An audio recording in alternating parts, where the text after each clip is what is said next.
NATO muốn cải thiện quan hệ với Nga.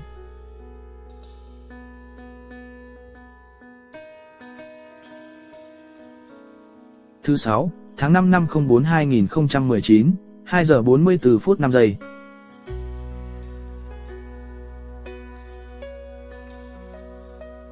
Theo sở Sputnik và Reuters, phát biểu tại Quốc hội Mỹ ngày 34 trong chuyến thăm Washington nhân kỷ niệm 70 năm thành lập NATO.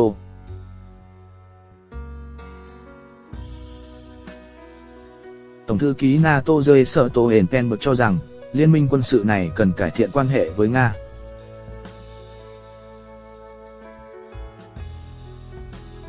Ông Stoltenberg khẳng định, NATO không muốn một cuộc chiến tranh lạnh mới với Nga.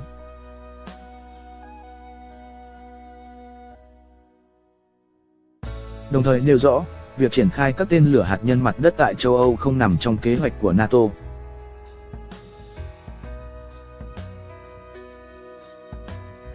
Cùng ngày, Thứ trưởng Ngoại giao Nga Agashko chỉ trích kế hoạch của NATO gia tăng hoạt động ở Biển Đen, gây nguy hại an ninh khu vực.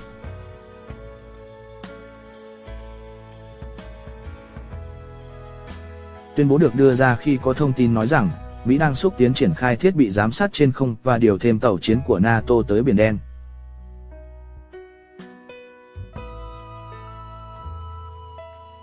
Nga khẳng định, sẵn sàng đối phó bất kỳ thay đổi nào liên quan an ninh quân sự ở Biển Đen.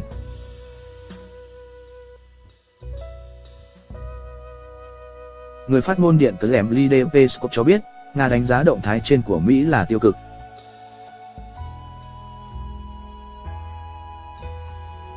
Liên quan việc Tổng thống Mỹ Donald Trump yêu cầu các nước đồng minh chi nhiều hơn nữa cho quốc phòng.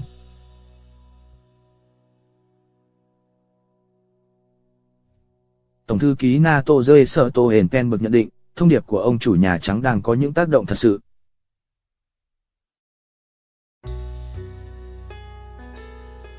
Cụ thể, sau nhiều năm cắt giảm ngân sách quốc phòng, các nước thành viên NATO đồng loạt tăng chi tiêu trở lại.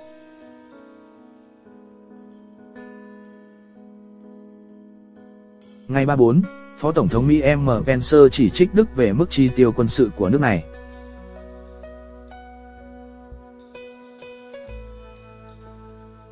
Cũng như về dự án xây dựng đường ống dẫn khí đốt dòng chảy phương Bắc 2 với Nga.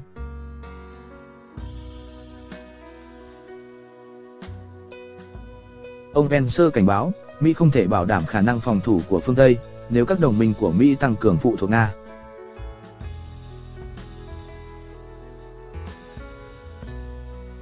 Phản ứng trước việc Ankara dự định mua hệ thống phòng thủ tên lửa S-400 của Nga.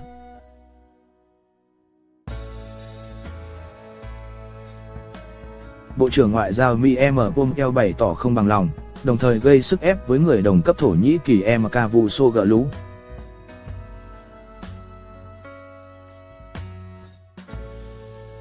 Trước đó, Bộ Quốc phòng Mỹ quyết định dừng chương trình hợp tác và cung cấp máy bay chiến đấu F-35 cho Thổ Nhĩ Kỳ.